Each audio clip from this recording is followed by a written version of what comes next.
Here's your first question. To signal you've won in the game of bingo, it is customary to shout what? Go fish, Yahtzee, or bingo. Now, I read that around 80% of the people who play bingo are women.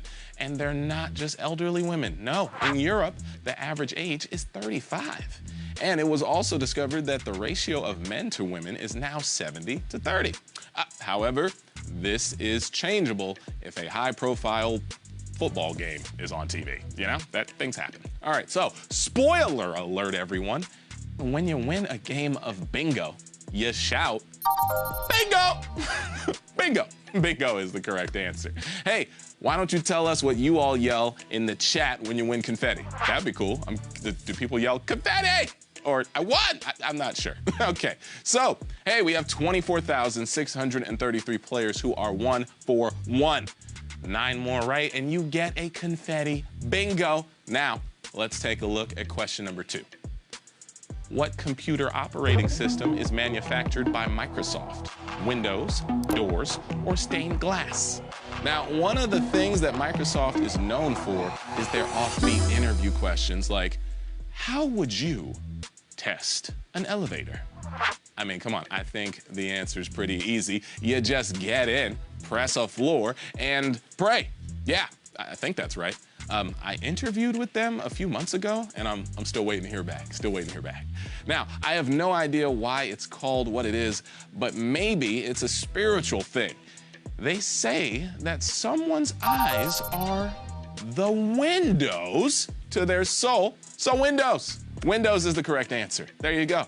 And I hope that's what they, I hope that's why they call it Windows, you know, because that was another thing that I said at my interview, and now I'm kind of confused on why they haven't called me. All right, so after 2 questions, we're down to 24,302 players who are still in the game. Great. Let's move on, shall we? Question number 3. Which city is home to the Country Music Hall of Fame? Jacksonville, Louisville, or Nashville? Now, you know, Billy Ray Cyrus and Lil Nas X are performing at the BET Awards, everyone. And you know how much I love that Old Town Road remix? Oh, hey, I think it's time. It's time, everyone, to bring Billy Ray into the world of hip-hop. Yes! Why is he not there? Miley's there. He should be there.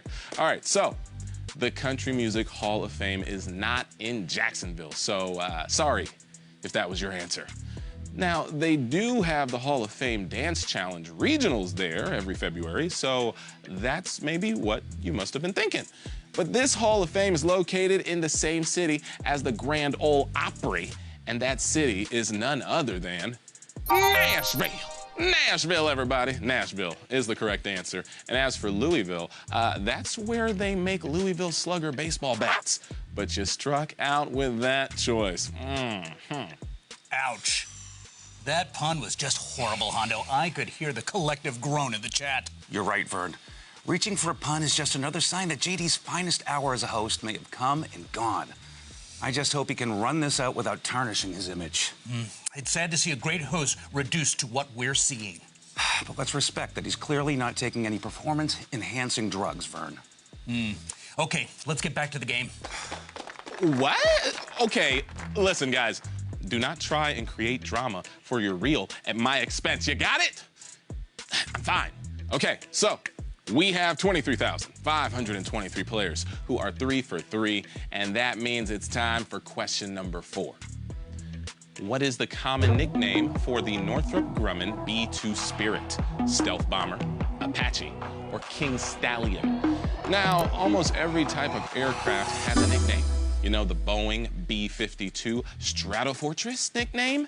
Well, it is the Coconut Knocker. And I assume the guy who designed it really loves Mounds bars, I guess? So, 2 of these choices are helicopters, but the B-2 Spirit is a flying wing aircraft, and our confetti clue said it's hiding in plain sight. Like the air type of plane, you know? And the airplane known for its ability to hide is the Stealth Bomber. The Stealth Bomber, everybody. There it is. Yes, that's the correct answer. That's the correct answer. All right, so we've got, 18,495 players who have soared through the first 4 questions, and I did not reach for that pun, all right? I did not reach for that one. Hey, what's next, though? Ooh, hello, my name is. Okay, it's time to ask you about someone's name. Here we go. Question number 5. What is Sir Richard Starkey's birth name? Ringo Starr, John Lennon, or neither? Now, you know, we love revealing birth names on this show. I mean, Katy Perry was born Kate Hudson. Michael Keaton was originally Michael Douglas. And we also told you that Kiss's Gene Simmons was born Chaim Weitz. Yes, tune in next week when we tell you what Helen Mirren's real name is. Ooh, there's an awesome tease right there. Oh, so nice. Now, who is Sir Richard Starkey? Well, he is Beatle Ringo Starr. But we asked you what his birth name was, and that was Richard Starkey, and that means neither. Neither is the correct answer, everyone. Yes, and I don't blame you for being angry. Look, the guy who wrote this is named Lou. Let him know how you feel about him in the chat, okay? No, that is just tough to watch, Hondo. It is, Vern. JD is not having his best day right now, and he's decided to take Lou down with him. It's an ironic turn of events for someone considered one of the all-time great hosts for a phone-based trivia game. When I tell my children about JD Witherspoon, Vern, I'm gonna leave this part out. Let's see how the rest of the game unfolds. What? Okay, that's it. Your golf announcer audition is over, you two. Anyway, we've got 10,327. 10,327 players who are now 5 for 5. Now, let's take a look at a video. You're watching another episode in the new show, My Grandpa's on Instagram. And this week features 1,000 selfies partially obscured by a thumb and a few shots of the 3 p.m. dinner rush at Hometown Buffet. You've seen it, and so have I. Okay, well, that video will lead us to this. Question number 6. Which word for a state of confusion comes from the Hospital of St. Mary of Bethlehem in London? Bedlam, hysteria, or mania? Now, a few years ago, a hospital in England surveyed 250 kids to find out how to improve the decor of the children's ward. And the key takeaway was that they all had a fear of clowns. Oh, man, hold on. Can clowns please catch a break? I mean, that survey didn't even ask about clowns. They are scary, though. Ugh. All right, so to get this one right, you could be an expert on the origins of words, or you could just read the question slowly. The word we're looking for comes from the name of the hospital, Bethlehem. The correct answer is Bedlam. Bedlam, everybody. There you go. That's the correct answer. You knew that one, though. I know it. All right, so. No, you party found it. Damn. Why, chat? Why? 9,000 of you thought it was hysteria. It's okay, though. Share those answers with your friends, your family, your loved ones. Maybe you have friends in the chat who are on your team, or a free life just saved you. I hope so. All right, cool. So we are down to 4,906 players who are still in the mix for our $7,500 prize. And here is the next one, question number 7. What reality TV show did Amy Schumer appear on in 2015? Last Comic Standing, The Bachelorette, or American Idol? Now, in reality TV news, Snooki just gave birth to a baby boy. I want to pass along congratulations and warm regards to Mr. and Mrs. Whatever Snooki's last name is. Yes. All right, now, when it comes to singing, there's not much coaching Amy can provide, so it's not American Idol. She's a professional comic, everyone, who has appeared on Last Comic Standing, and she's known for her opinions on dating, so it could be The Bachelorette too. Look, Amy decided she'd rather help a fellow romantic than a fellow pro, so she was a coach on The Bachelorette. The Bachelorette is the correct answer. Yeah, did you know? Wow. All right. Whoa. A little bit of a dive. We had a lot of people who thought it was Last Comic Standing. Oh, all right. Look, after 7 questions, we've got 1,512 players with their eyes on the final rose. Hondo, are my eyes playing tricks on me? What am I witnessing? Vern, there's nothing wrong with your eyes. You're watching the most heroic comeback in game show hosting history. Okay, talk about making up a storyline. And Hondo, you're getting a little loud for golf announcing. All right, so what's next? Oh, yeah, it's question number 8. By word count, which of these winners of the Pulitzer Prize in fiction is the longest? To Kill a Mockingbird, The Old Man and the Sea, or The Color Purple? Now, this year's Pulitzer winner for fiction was The Overstory by Richard Powers. And here's how it was described on the Pulitzer site.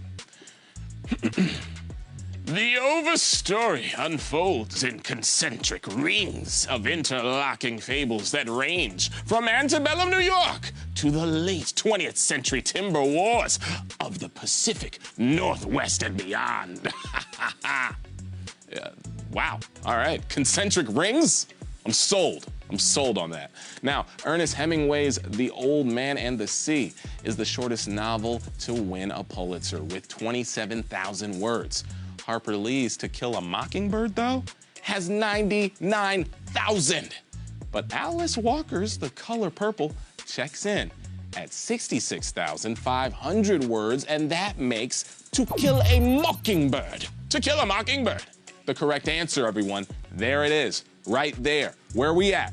Oh, okay, we dropped a little bit more. We got 710 players who are perfect through 8 questions. You are 2 more right answers away from a huge win. Let's see how many can make it all the way to the end. All right, what are we looking at now? Keeping it real. With question number 9.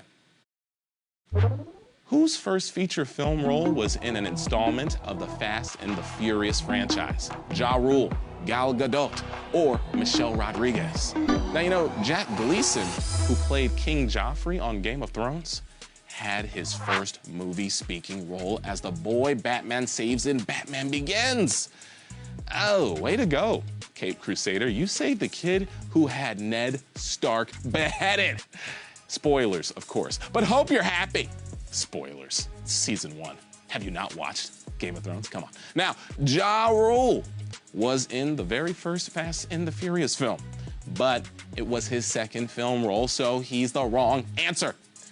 2009's Fast and Furious featured a first-timer playing the role of Giselle, and before she played Giselle, she was crowned Miss Israel. And after Giselle, she became Wonder Woman. That's right, Gal Gadot is the correct answer, everyone.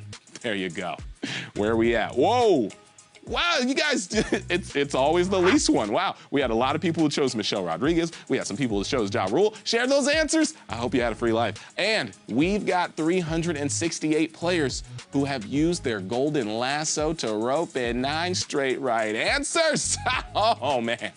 Hondo, we are looking at a comeback for the ages. What happens when a game show host pulls off a miracle? The legend grows, Vern. The legend grows. Okay, all right, you guys are starting to win me over, actually. All right, so is everyone ready? Because here we go. It's time for your final question!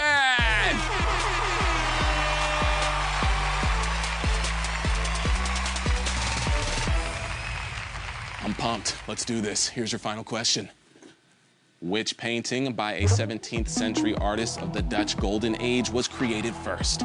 Girl with a Pearl Earring, The Laughing Cavalier, or The Night Watch? All right, so I've never understood why people spend millions of dollars on an original painting when you can get a print for like 25 bucks, you know? Prints are way better, by the way. They are so much better. I mean, they're smooth to the touch.